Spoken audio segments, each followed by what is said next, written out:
ಹೊಸ ವರ್ಷಕ್ಕೆ ಭದ್ರತೆಯನ್ನ ಸಿದ್ಧತೆಗಳನ್ನು ಮಾಡಿಕೊಂಡಿರುವಂತಹದ್ದು. ಯಾಕೆಂದ್ರೆ ಸಾಕಷ್ಟು ಕ್ರೌಡ್ ಅನ್ನ MG ರೋಡ್ ಮತ್ತೆ ಬ್ರಿಗೇಡ್ ರೋಡ್ ಅಲ್ಲಿ ಇರ್ತಾರೆ. ಅವ್ರು ಅನ್ನ ಕಂಟ್ರೋಲ್ ಮಾಡೋದು ಸಾಕಷ್ಟು ಸವಾಲಿನ ಕೆಲಸ ಪೊಲೀಸರಿಗೆ ಅಂತಂದ್ರೆ ತಪ್ಪಾಗಲ್ಲ. ಸರ್ ಸರ್ ಸರ್ ಈಗಾಗಲೇ ನೀವು ರೌಂಡ್ಸ್ ಅನ್ನ ಮುಗಿಸ್ ಬಂದಿದ್ದೀರಿ. ಸರ್ ಈಗ ಸದ್ಯಕ್ಕೆ ಯಾವ ರೀತಿಯಾದಂತಹ ಭದ್ರತೆಯನ್ನ ಕೈಗೊಳ್ಳಲಾಗಿದೆ? ಅಲ್ಲ, ನಮ್ಮ ಆಫೀಸರ್ಸ್ ಅವರು ಏನೇನ್ ಕೆಲಸ ಮಾಡಿದಾರೆ ಅದು ರಿವ್ಯೂ ಮಾಡ್ಲಿಕ್ಕೆ ನಾವು ಬಂದಿದ್ದೀವಿ. ಇದರಲ್ಲಿ ವಿಶೇಷವಾಗಿ ಮಹಿಳೆಯ ಸುರಕ್ಷೆ ಬಗ್ಗೆ ಮತ್ತೆ ಕ್ರೌಡ್ ಕಂಟ್ರೋಲ್ ಬಗ್ಗೆ, ಟ್ರಾಫಿಕ್ ಕಂಟ್ರೋಲ್ ಬಗ್ಗೆ ನಾವು ನೋಡ್ತಾ ಇದ್ದೀವಿ. ಭಿನ್ನವಾಗಿ ನಾವು QR ಕೋಡ್ ರಿಲೀಸ್ ಮಾಡಿದ್ದೀವಿ. ಯಾಕಂದ್ರೆ ಏನೇನ್ ನಾವು ಮಾಡ್ತಾ ಇದೀವಿ ಅದರಲ್ಲಿ ಅಪ್ಲೋಡ್ ಆಗ್ತಾ ಇದೆ. ಸೊ ಜನಕ್ಕೆ ಗೊತ್ತಾಗ್ಬಿಡ್ತದೆ ಏನೇನ್ ಮಾಡಬೇಕು. ಡೂಸ್ ಅಂಡ್ ಡೋಂಟ್ಸ್ ಸುಮಾರು ನಾವು ಮಾಡಿದೀವಿ, ರೂಲ್ಸ್ ರೆಗ್ಯುಲೇಷನ್ಸ್ ಮಾಡಿದೀವಿ. ಆಂಟಿ ಸೋಷಿಯಲ್ ಎಲಿಮೆಂಟ್ಸ್ಗೆ ಯಾವುದು ಆಸ್ಪದ ಇಲ್ಲ ಇಲ್ಲಿ ಇದು ಮಾಡಲಿ. ಯಾಕಂದ್ರೆ ನಾವು ಸಾಕಷ್ಟು ಫೋರ್ಸ್ ಇಟ್ಕೊಂಡಿದೀವಿ.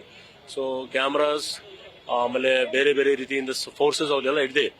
ಈ ಸರಿ ವಿಶೇಷವಾಗಿ ನಾವು ಎಕ್ಸ್ಟ್ರಾ ಬಸ್ಸಸ್ ಕೂಡ ಹಾಕ್ತಾ ಇದೀವಿ. ಸೊ ದಟ್ ಜನಕ್ಕೆ ತೊಂದರೆ ಆಗಬಾರ್ದು, ನೈಟ್ ವಾಪಸ್ ಹೋಗ್ಲಿ. ಸರ್, ಮುಖ್ಯವಾಗಿ MG ರೋಡ್ ಬ್ರಿಗೇಡ್ ರೋಡ್ ಅಲ್ಲಿ ಸಾಕಷ್ಟು ಕ್ರೌಡ್ ಸೇರುವಂತಹದ್ದು. ವಿಶೇಷವಾಗಿ ಮಹಿಳೆಯರ ಒಂದು ಭದ್ರತೆಗೋಸ್ಕರ ಏನಾದರೂ ತಯಾರಾಗಿದೆ? ನಾನು ಆಗ್ಲೇ ಹೇಳಿದೆ, ಮಹಿಳೆಯರ ಬಗ್ಗೆ ವಿಶೇಷ ಕಾರ್ಯ ಇದರಲ್ಲಿ ವುಮೆನ್ ಹೆಲ್ಪ್ ಡೆಸ್ಕ್ ಸಾಕಷ್ಟು ಕಡೆ ನಾವು ಮಾಡ್ತಾ ಇದೀವಿ.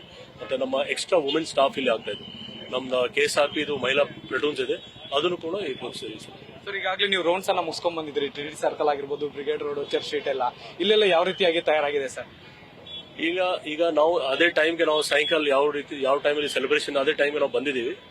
ಈಗ ಕ್ರೌಡ್ ಕಡಿಮೆ ಇದೆ, ಆದ್ರೆ ಆ ದಿವಸ ಕಡಿಮೆ ಎಲ್ಲ ಟ್ರಾಫಿಕ್ ಬಂದಿರ್ತದೆ. ನಮ್ಮ ಸ್ಕೀಮ್ ಪ್ರಕಾರ ಏನಿದೆ ನಾವು ನಡೀತಾ ಇದೆ. ಇನ್ನು ಅದರಲ್ಲಿ ಬದಲಾವಣೆ ಏನೋ ಬೇಕಾದ್ರೆ ನಾವು ಮಾಡಿರೋ, ಬಟ್ ನನ್ನ ಪ್ರಕಾರ ಎಲ್ಲ ಕರೆಕ್ಟ್ ಆಗಿ ನಡೀತಾ ಇದೆ. ಮತ್ತೆ ನಾವು ಜನಗೆ ಒಂದು ಒಳ್ಳೆ ರೀತಿ ಸೆಲೆಬ್ರೇಟ್ ಮಾಡ್ಲಿಕ್ಕೆ ನಾವು ಸಕ್ಷಮ ಇದ್ದೀವಿ. ಇದಿಷ್ಟು ಏನು ನಗರ ಪೊಲೀಸ್ ಶ್ರೀಮಂತ್ ಕುಮಾರ್ ಸಿಂಗ್ ಅವರ ಮಾತಾಗಿತ್ತು. ಕ್ಯಾಮರಾ ಪರ್ಸನ್ ನವೀನ್ ಜೊತೆ ಜೀವ ಚಂದ್ರಶೇಖರ್, ನ್ಯೂಸ್ ಪಾಸ್, ಬೆಂಗಳೂರು.